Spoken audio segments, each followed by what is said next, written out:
Vota por la niñez. ¿Cómo están ustedes? Bienvenidas y bienvenidos a Vota por la Niñez, este espacio donde las candidaturas presidenciales enfrentan los desafíos que viven niñas y niños en nuestro país. Porque la infancia no puede esperar, las políticas públicas son ahora, no en el futuro. Y nos acompaña Paloma del Villar, directora del Observatorio Niñez de la Fundación Colunga, que es parte de una plataforma que reúne a más de 280 organizaciones dedicadas a la infancia, a la adolescencia y a la educación. Paloma, gracias por estar con nosotros, con todos los datos, también con el conocimiento cercano acerca del tema de la niñez. Y hoy es el turno de recibir en nuestro estudio a la candidata presidencial del oficialismo del Pacto Unidad por Chile, Yanet Jara. Candidata, muchas gracias por estar con nosotros. Muchas gracias por la invitación. Un gusto de poder estar abordando temas que son de futuro, también de presente, pero que muchas veces están lejos del debate presidencial. Así que un muy buen espacio este. Así es, y vamos a explicar cortito el formato de nuestro espacio Vota por la Niñez. Son 3 ejes fundamentales los que vamos a tratar: bienestar, educación y protección. Cada bloque va a comenzar con una cifra que nos interpela, porque nos muestra la realidad de lo que es la niñez en nuestro país. Y ahí en cada bloque entonces habrá 2 preguntas que se formulan en esta ocasión a la candidata. Así que vamos de inmediato con el primer bloque, que es el bloque de bienestar, y con esta cifra que nos hace reflexionar.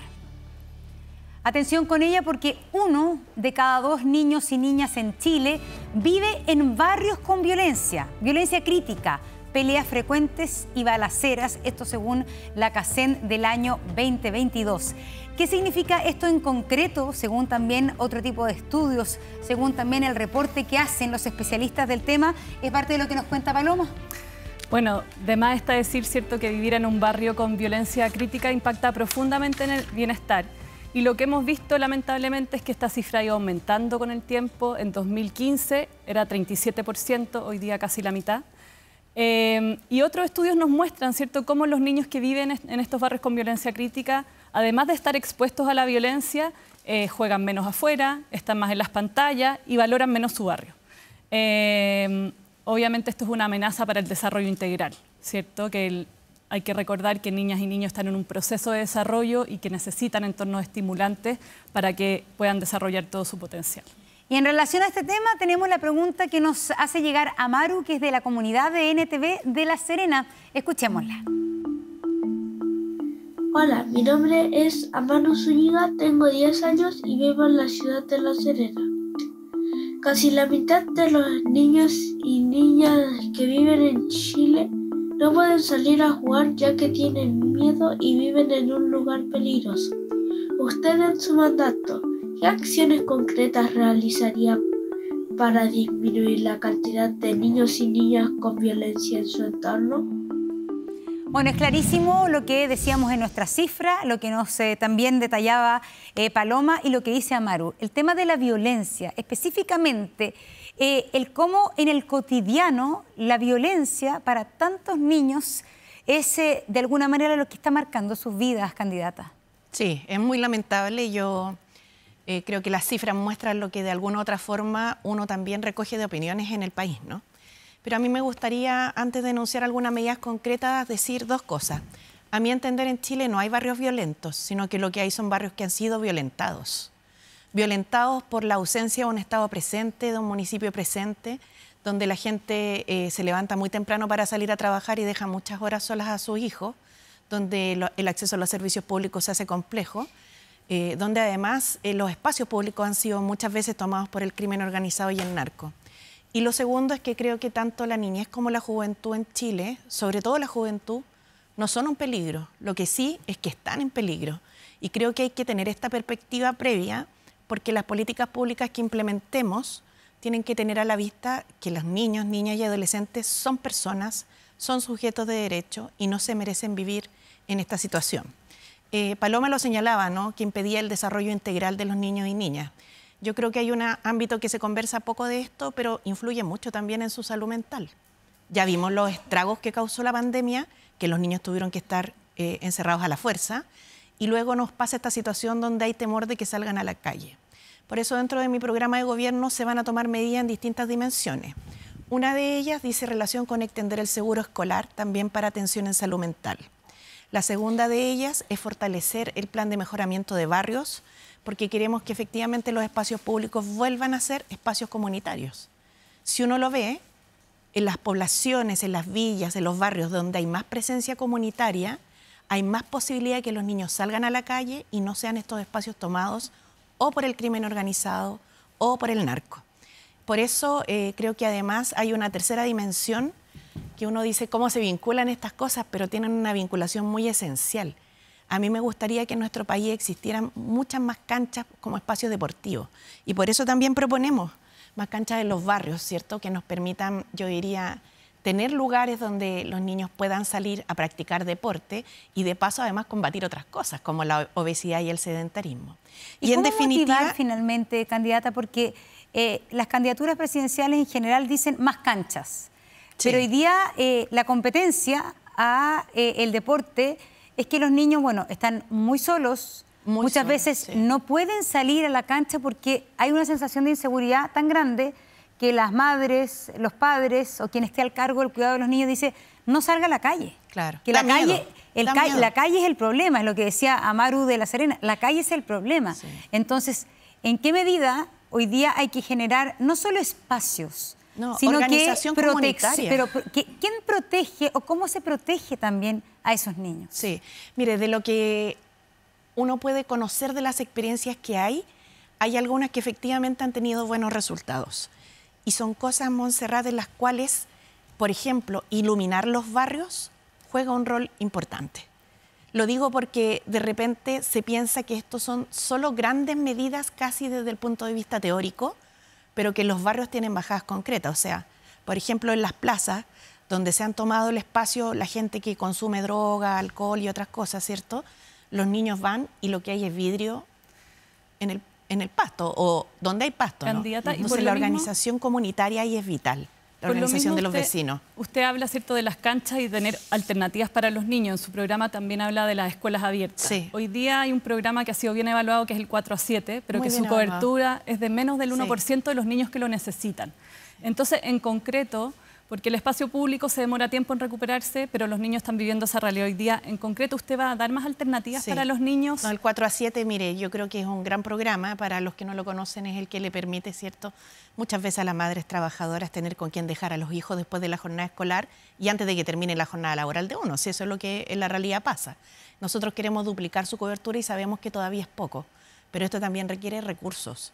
Y esa es parte de la conversación que tiene nuestro país todos los días, porque queremos más derechos sociales, pero por otro lado no hay disponibilidad para financiarlo pagando más impuestos. Y al final esto es igual que una casa. Si uno quiere gastar más, tiene que tener más ingresos. Ahora que se está hablando del gasto social. 4-7. A ver, se está hablando del presupuesto y del gasto social. Sí. Específicamente, usted cuando hace la suma y la resta de lo que costaría su programa de gobierno, ¿hay plata para aumentar la cobertura del 4-7? Sí, claro. Todavía es algo muy específico, ¿no? Hay plata para eso, hay plata para el seguro escolar y esto tiene toda una línea de financiamiento que ya está estimada y que viene tanto por ley de presupuesto como también por alianza con municipios y GORES. En el caso del seguro escolar, que se extienda a salud mental, además, hoy día ya existe un seguro escolar solidario y lo que vamos a tener que hacer es suplementarlo para efectos de poder atender también las patologías mentales. Tenemos que formar más especialistas infanto-juveniles en Chile. Tenemos que construir más canchas, como lo señalaba, o centros deportivos, pero además habilitarlos con gente que los trabaje, porque uno no puede dejar el espacio público solo. Hoy día en eso hay un riesgo. Y sobre todo el rol de la comunidad propiamente tal. Por eso, en mi recorrido por el país, lo que he podido ver es que en algunos barrios donde la comunidad está organizada, las cosas funcionan mucho mejor. Donde hay comités de seguridad instalados, juntas de vecinos potentes, centros comunitarios funcionando, alternativas deportivas, muchas veces iniciativa particular, ¿no?, de una persona que dice yo voy a hacer esto junto con la comunidad, pero aquí para detener el avance del crimen organizado y el narco, el Estado es muy importante y también la comunidad. Y lo digo porque algunos plantean que quieren combatir el crimen organizado, pero a la vez quieren reducir el Estado. Entonces no sé cómo esa ecuación se podría hacer. Realmente. Sobre todo, Monse, con esto termino, es que donde ha entrado el crimen organizado y el narcotráfico es donde el Estado no ha estado presente. En las tomas, en el mismo Cerro Chuño, En donde el Estado no estaba presente es donde primero entró. Y hoy día hay en las poblaciones de nuestro país esta tensión, ¿no? Donde... Es que justamente tiene que ver con la pregunta que viene, porque dentro de su programa de gobierno está este salario vital de 750.000 pesos, que tiene que ver con un segmento que es subsidiado, pero ahí se habla justamente de un salario vital para una persona adulta que trabaja, eventualmente jefa o jefa de hogar. Pero ¿qué medida concreta para la pobreza infantil usted podría plantear en este momento? Que vaya dirigida y enfocada a eso. Sí. Hay varias que uno las puede plantear, pero una de ellas que a mí me parece muy fundamental es poder resolver una política pública retomar una política pública que se hizo en otro gobierno. No me acuerdo qué gobierno fue, así que si no lo mencionaría para darle el debido crédito. Pero creo que un tema vital es que los niños y niñas primero tengan su cama. Y en Chile hay muchos niños que no están en esa situación. Por eso el plan de vivienda es tan importante seguirlo impulsando. Y quiero además, en particular, en la comuna de Valparaíso y en la comuna de Estación Central, que el plan de vivienda se implemente con una perspectiva en la cual la vivienda social tenga un espacio adentro, que es como una sala de juegos. Yo sé que son hoy día muy de futuro, muy esperanzador, pero en algún minuto el estándar tiene que empezar a subir. Lo digo porque al final, si uno ve la pobreza de los niños, es una pobreza que viene incidida por la pobreza de los padres y madres. Y en nuestro país, además, hay que sumar el hecho de que muchos son hogares monoparentales, dirigidos solo por mujeres, donde además, como se nos paga menos, a las mujeres en general, en un 25% en promedio, son hogares más pobres. Candidata, y en ese sentido usted, claro, habla de combatir la pobreza con la vivienda y sin duda el techo es fundamental para el bienestar de los niños. Y el ingreso vital. Eso le iba a preguntar, porque hay muchos niños y niñas que tienen techo hoy día, pero aún así son pobres. Hay niñas y niños cuyos padres tienen trabajo y son pobres. Incluso con el salario vital seguirían siendo pobres si es que una madre sola con 2 niños. Claro. Las familias con niños gastan 35% más.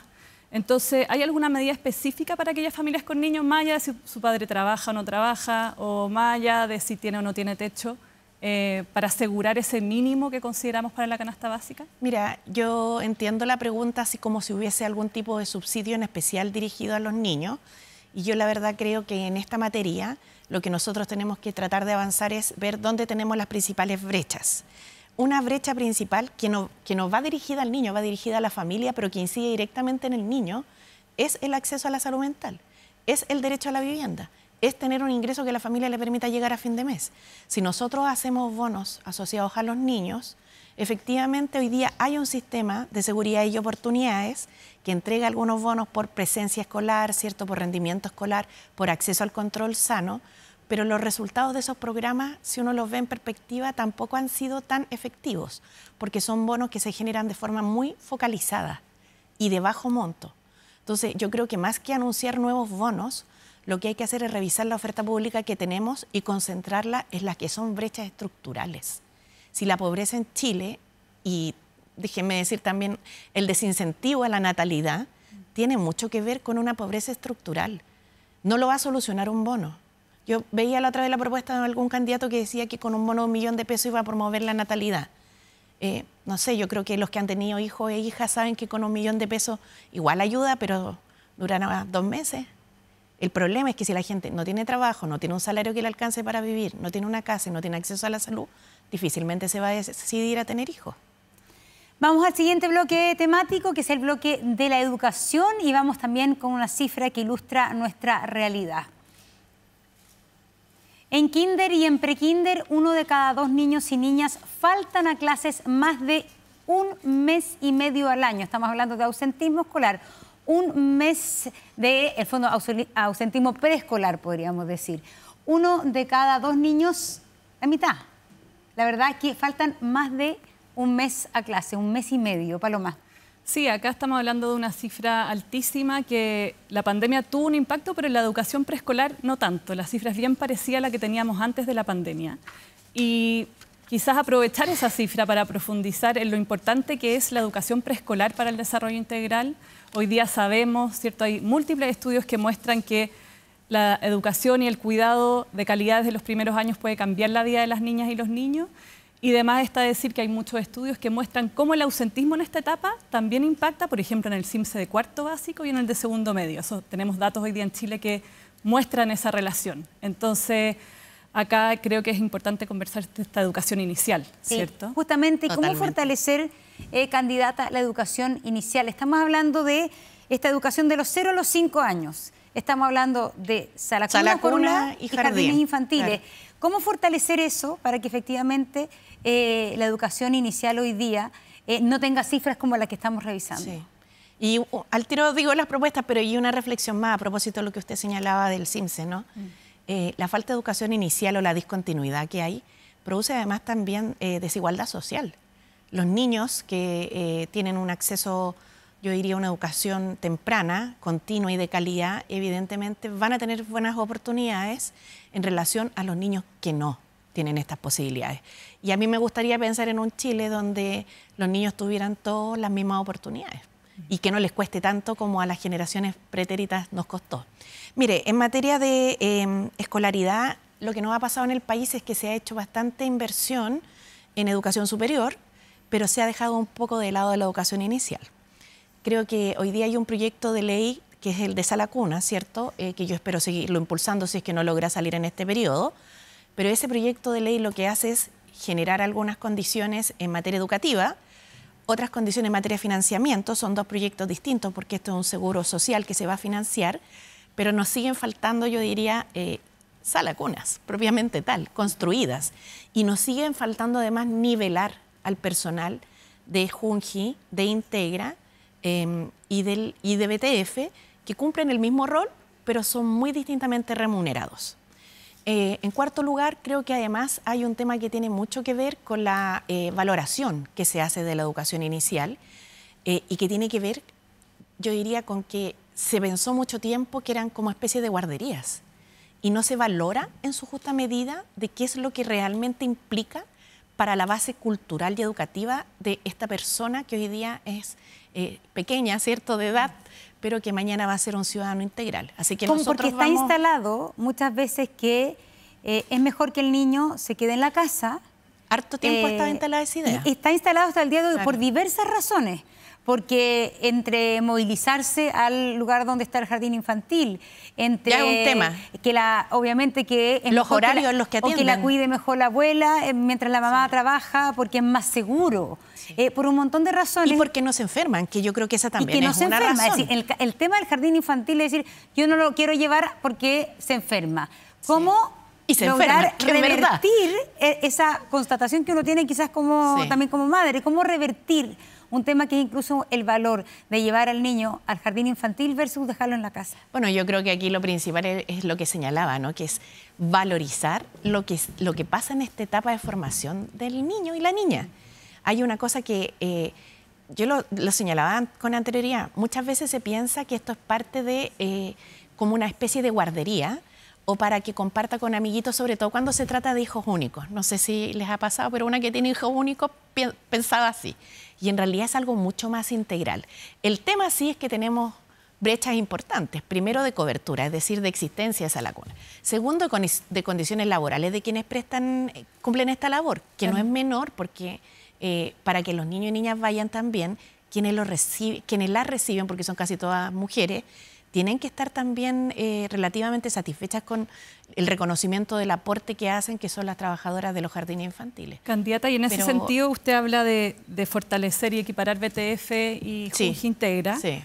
Y habló de esa lacuna, pero Sí. también sabemos que tenemos una brecha en Chile entre los 2 y los 5 años. La educación Sí. obligatoria desde los 6 en adelante. Así es. Estamos muy por debajo de la OECD y estancados en cobertura en esta edad, que además es donde hay más evidencia de que es súper importante para el desarrollo del lenguaje, de lo que viene después de la lectoescritura, ¿cierto? Entonces, ¿qué plan tiene usted para los 2 a los 5 años? Bueno, yo creo que lo más relevante de esto es que nosotros tenemos la posibilidad de anclar, ¿cierto?, a esa lacuna, fortalecimiento de la red de jardines infantiles o de el kinder y prekinder, al revés, prekinder y kinder dentro de los colegios. Y eso tiene que ser una política activa. Por eso el foco en educación, a mi entender, en un próximo gobierno, tiene que estar puesto en la educación inicial. No lo digo porque esté en este programa, sino que lo digo porque efectivamente es algo que si uno lo ve en cómo ha transitado la política pública en Chile, la hemos dejado atrás y ahora debe estar al centro.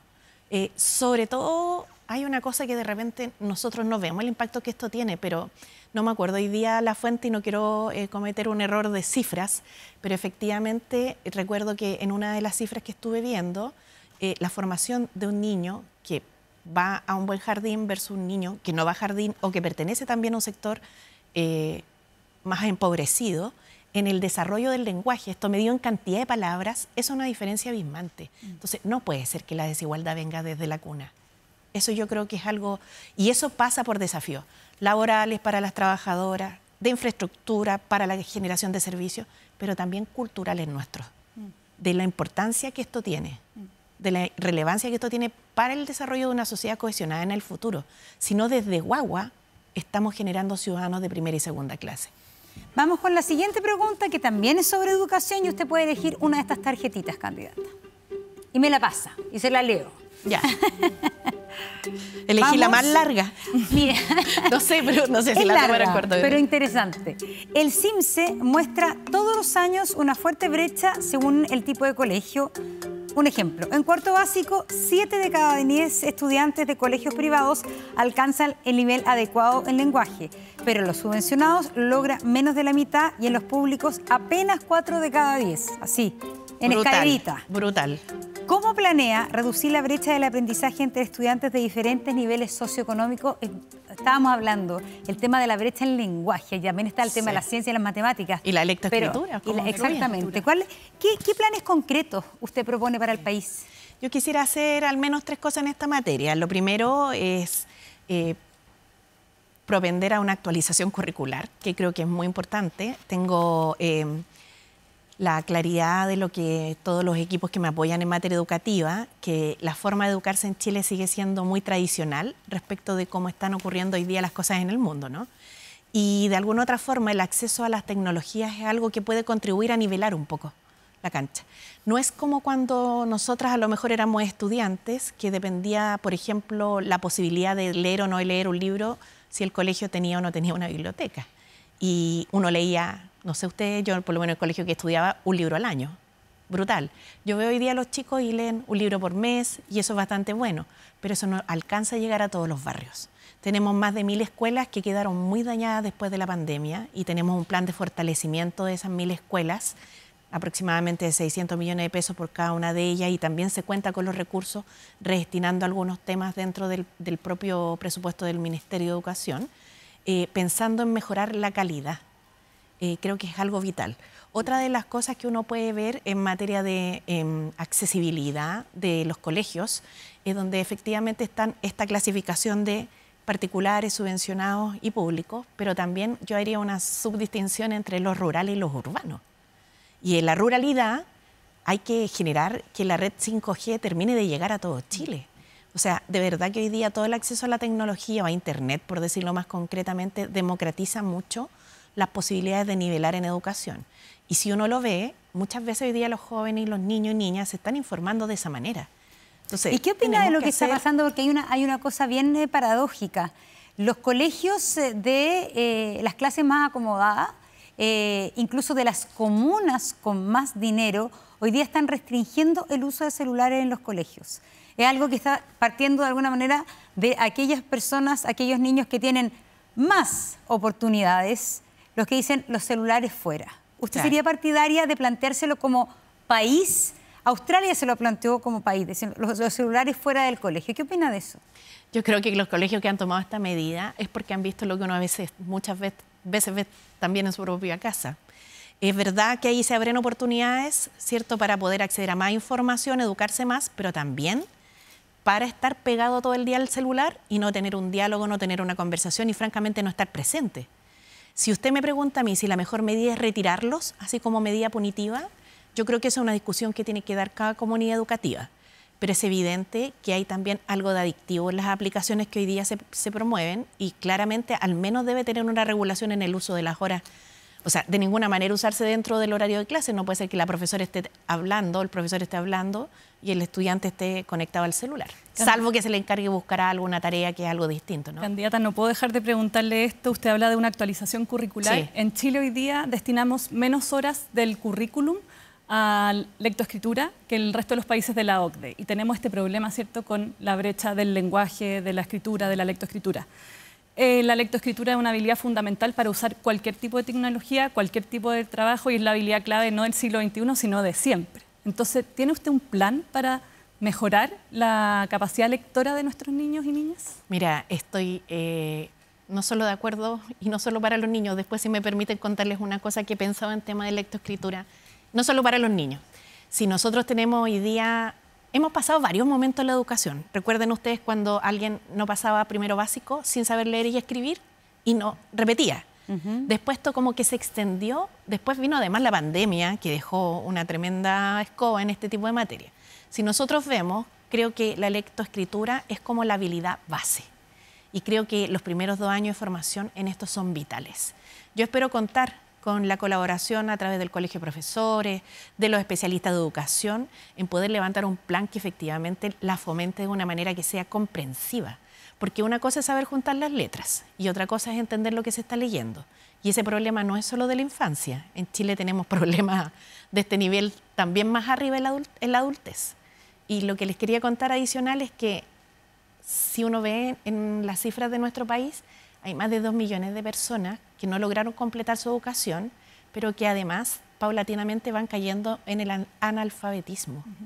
Y me gustaría además que, no sé cómo decirlo, pero lo voy a expresar así como gráficamente, creo que el énfasis en educación, en mi gobierno, tiene que estar en la educación inicial. Yo lo tengo sumamente claro.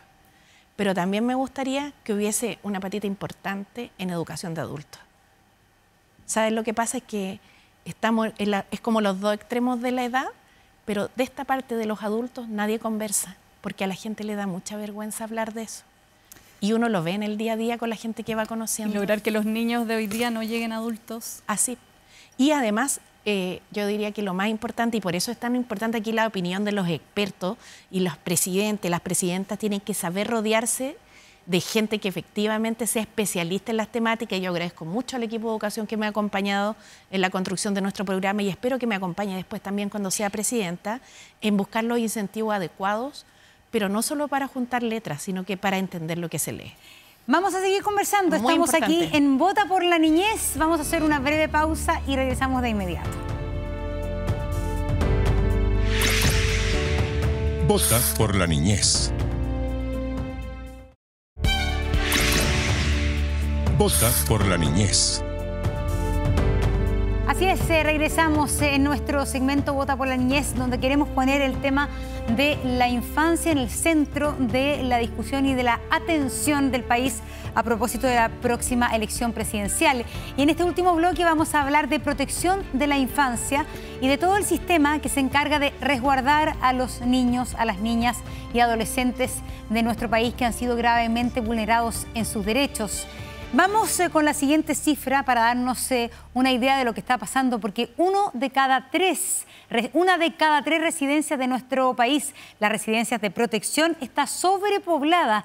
Esto significa que niñas y niños viven en hacinamiento justamente cuando el Estado debe internarlos, hacerse cargo, porque están vulnerados sus derechos. Así es. Se hace cargo en lugares donde no se están cumpliendo también sus derechos, que en estas condiciones de hacinamiento.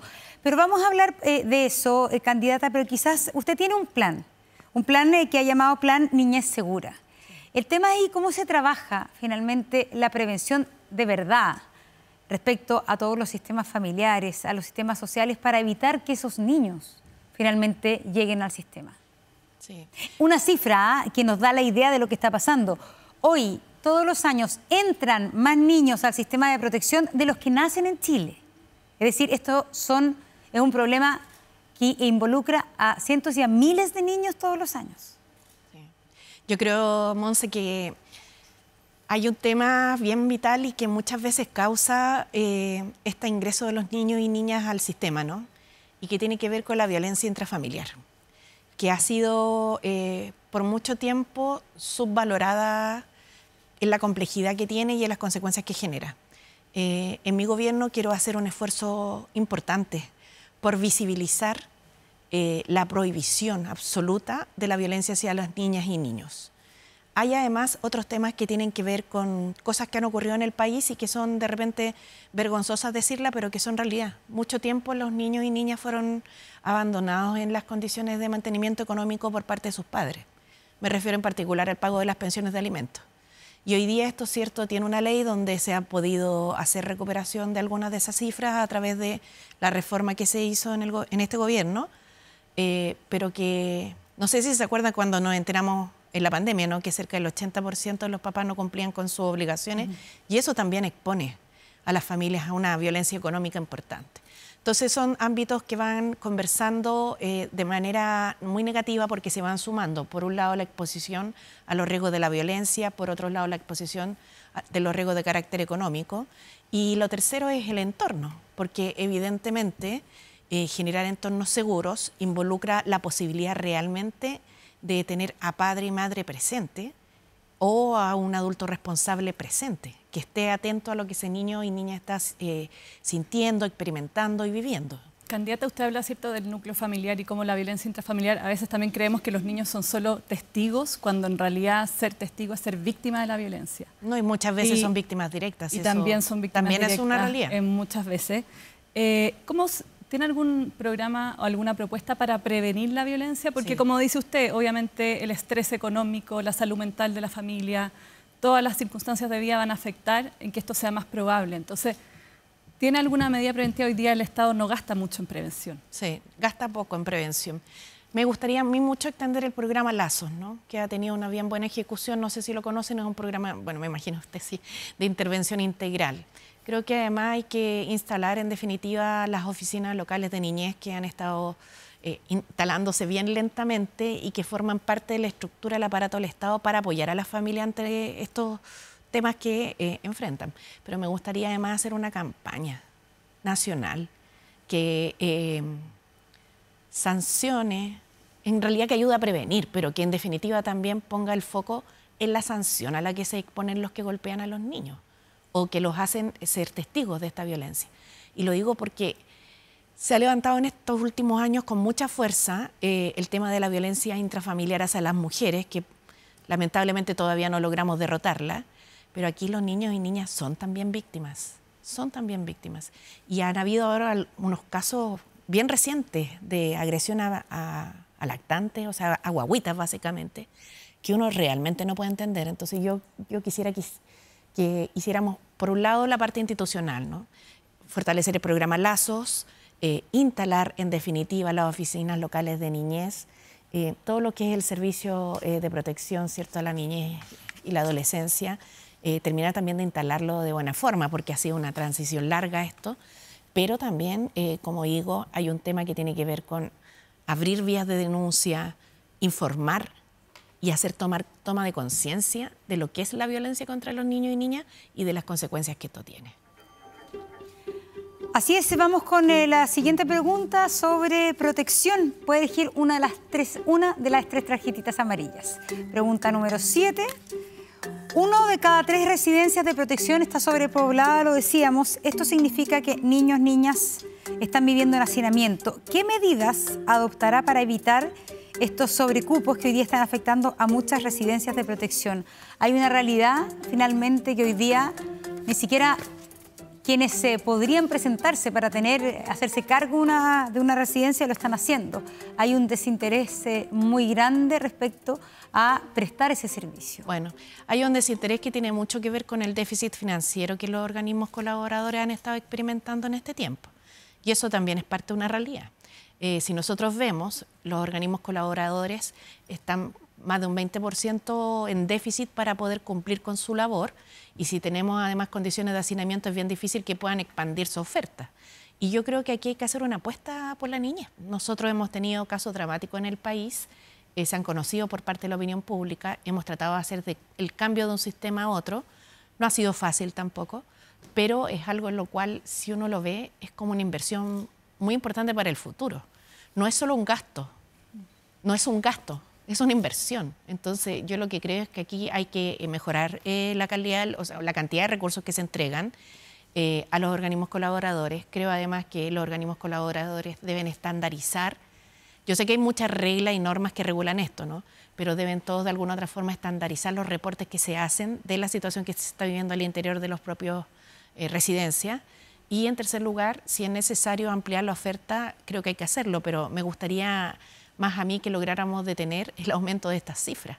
Y para eso fortalecer una relación de tranquilidad en el hogar, no solo ante la eventualidad de la comisión de delitos fuera de la casa, y por eso hablábamos en la primera parte de la necesidad de recuperar espacios públicos, deportivos, culturales y comunitarios, no solo de que la familia va a poder llegar a fin de mes y para eso es importante tener un salario que alcance para vivir, sino que también en términos de lo que hoy día significa tener niños que vivan tranquilos. Y el tema de la violencia en los hogares al interior es grave, yo lo veo así, con alta gravedad.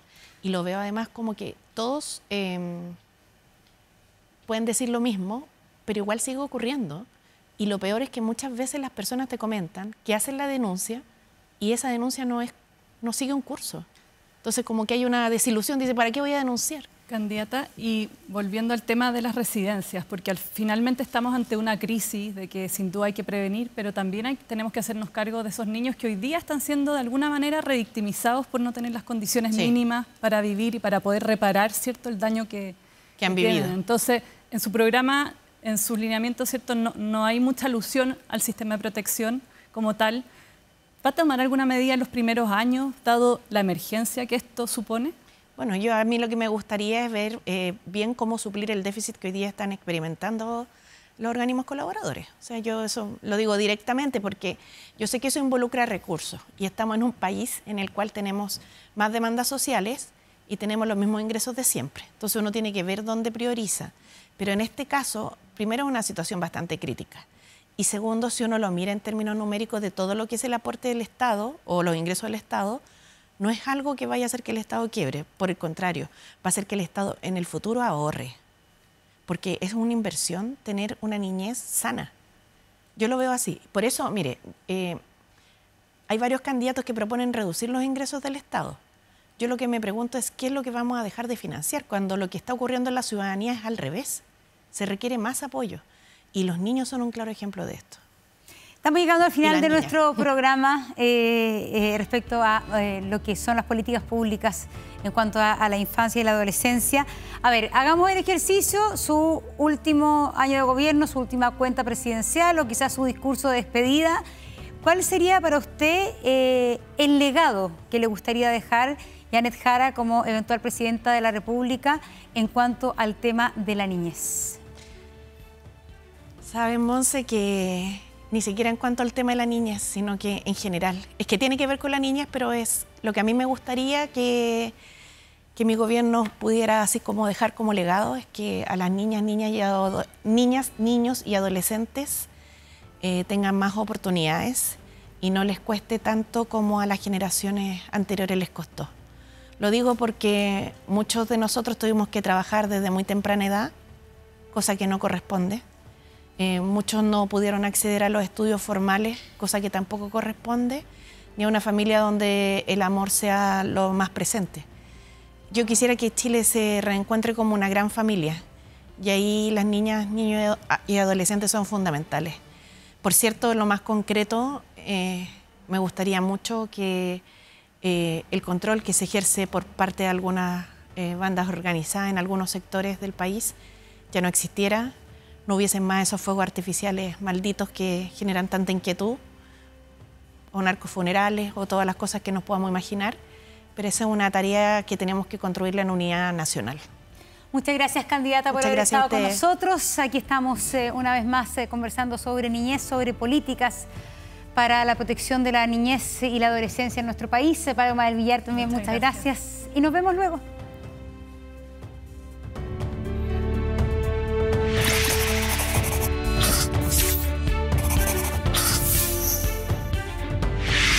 Vota por la niñez.